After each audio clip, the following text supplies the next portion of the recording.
It'll be one to go this time by. Coming to the green, buddy, coming to the green. Let's go get him. Go, go, go, go, go, go, go. Get your motor running. Head out on the highway. Of course, Jeff won this race here in the springtime, and he's 5th in points. And Jeff, I know at the time winning that race here in the spring had to be a big highlight for you, and you got to feel like that that's going to help you here coming into the race tomorrow night.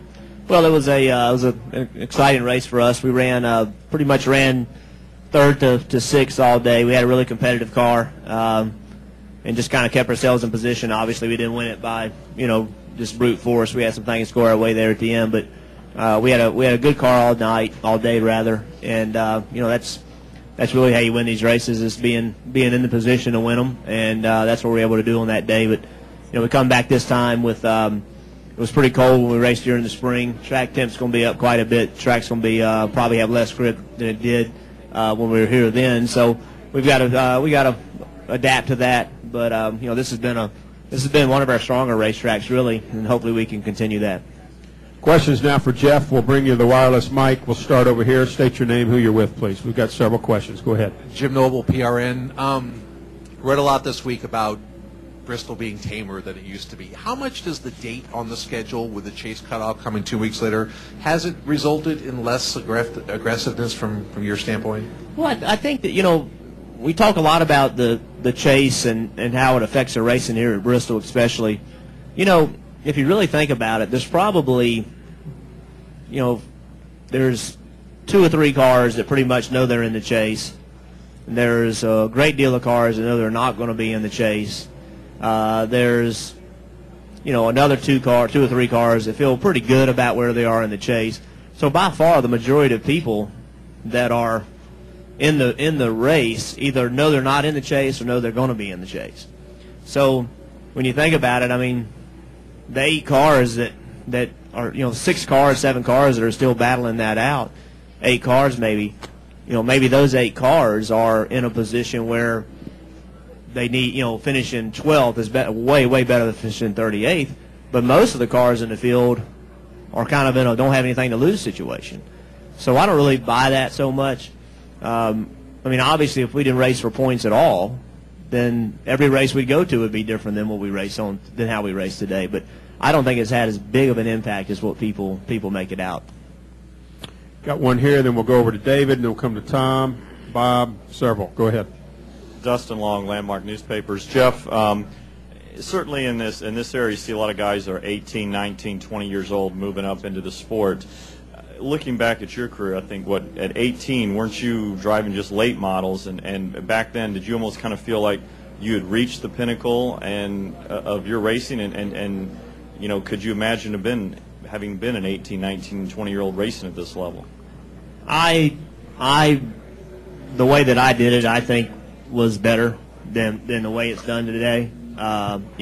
Me having time to grow up as a race car driver, but more importantly as a person, I think was better than immediately throwing a kid, 19, 20 years old into this. I'm not saying it's wrong doing that. I just think that it served me personally fine to do it the way I did it. I thought it, running the Busch Series, then announced Nationwide Series, allowed me a chance to mature. I ran it full time for like 4 or 5 years, and that was a great experience. I learned a lot. It enabled me to mature. It made me a better race car driver. It made me a more mature person before I moved up into this. And then when I moved into this, I drove for a team that didn't really expect to win. Was very happy running 15th. 20th was a good day. So it's a whole nother criteria that I was doing than what they're doing today. And to me, I think the way I did it was in some ways better. In other ways, it was harder. But it allowed me to grow and get a better understanding of what goes on here. We'll go David, Ed, Nicole. Go ahead. David Caravella, NASCAR.com. Jeff, after going 1, 2, 3 here with RCR in the spring, are you surprised the organization hasn't won more? Are you disappointed you haven't won more? Or is it just circumstances? Can you address that a little bit? Well, we haven't put ourselves in position to win more. You know, I mean, that's, you know, that's just the gist of it, is that we haven't led enough laps. We haven't knocked off as many top fives. We haven't done those things as well as we need to do to win more races. When you don't do those things, you're not going to win a lot of races. So we came into the year last year after our testing feeling like we were a touch behind from the Gibbs cars. Thought we had made some ground up on a lot of teams. Thought the Gibbs cars had done a better job. Thought maybe the Roush group had done a little better job. So, you know, we've been kind of playing catch up on that the whole time. I don't think we've fallen further behind, but I can't say that. And some days I think we've caught up, and other days I think we haven't. But we just haven't performed at that level where you can go out and win 4 or 5 races a year. That's not to say we're not going to, but we just hadn't done it to this point. Go ahead, Ed. Ed Hinton, ESPN.com. Jeff, apologize for one you've heard 100 times before, but an old controversy's boiled anew on our website as to whether race drivers really are athletes. Are you, in your opinion? Well, I mean, if you look at the definition of what an athlete is, there's no denying that we're athletes. Am I the same athlete that a Michael Irvin was, that I don't know, a Charles Barkley?